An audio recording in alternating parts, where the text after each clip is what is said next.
Hello বন্ধুরা, কেমন আছেন? ভালো আছেন তো? ভালো থাকবেন। ভালো থাকাটা খুব জরুরি আজকের ডেটে। আমিও আছি ভালো।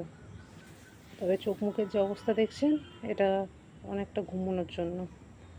একটা আজকে সানডে, ছুটি। দুপুরবেলা ভাত খেয়েছি, খেয়ে ঘুমিয়েছি। এই উঠলাম। আকাশের ওয়েদার খুব একটা ভালো নেই। যখন তখন মেঘ করছে, বৃষ্টি খুব বেশি হচ্ছে না। অনেক দিন কোনো ভিডিও করা হয়নি আপনাদের সঙ্গে, অর্থাৎ শর্ট ভিডিও করেছি দু একটা টুকটাক, কিন্তু বসে কোনো লং ভিডিও করা হয়নি। আজকে বিকেলে একটু ছাদে এলাম, আর এই যে দেখছেন জামা কাপড়গুলো সব এক গাদা জামা কাপড় কেচেছি। সকাল থেকেই অনেক কাচাকুচি করেছি, কারণ আমাদের জ্যাঠা শ্বশুরমশাই মারা গেছেন। আগামী বৃহস্পতিবার ওনার কাজ আছে, তার আগে নিয়ম অনুযায়ী অনেক কাচাকুচি করে রাখতে হয়।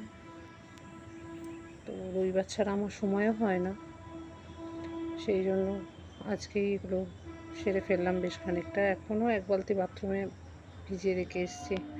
যদি রাত্রিরে রুটি করে গা ধোয়ার সময় একটু ইচ্ছে হয় তো কেচে ফেলবো, নাহলে কালকে সকালে। আর কালকে থেকে যেহেতু আবার বেরোনো আছে, বাড়ির কাছে স্টেশন তো সবসময় ট্রেনে আওয়াজ এগুলো থাকেই। তো কালকে থেকে আবার ডিউটি যাব। এখন ওষুধ চলছে তো, সিঁদুর ফিঁদুর পড়তে নেই, চুলটা উল্টে এবড়ো খেবড়ো রয়েছে। তো যাই হোক,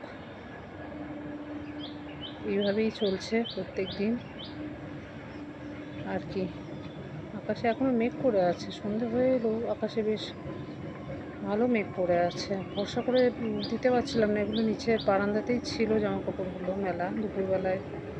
সকালে এগুলো শুকিয়ে গেছে। তো এখন ছাদে আসতে মনে হলো যে একটু দিয়ে একটু হাওয়া দিচ্ছে, তো যদি খানিকটা শুকিয়ে যায়। আর এই সময় এই ওয়েদারে, বর্ষার ওয়েদারে না, ঘরে কাঁচা জিনিস পড়ে থাকলে কেমন বিশ্রী একটা গন্ধ ছাড়ে। সেই জন্যই ছাদে এসে দিয়ে দিলাম খানিকটা, হাওয়াতে আসিয়ে গেলে আমি তুলে নেব। তো যাই হোক বন্ধুরা, একটু কথা বললাম। লং ভিডিও বহু দিন হয়ে গেল আমি করি না। আর কি বলবো, আপনারা সবাই ভালো থাকবেন, সুস্থ থাকবেন।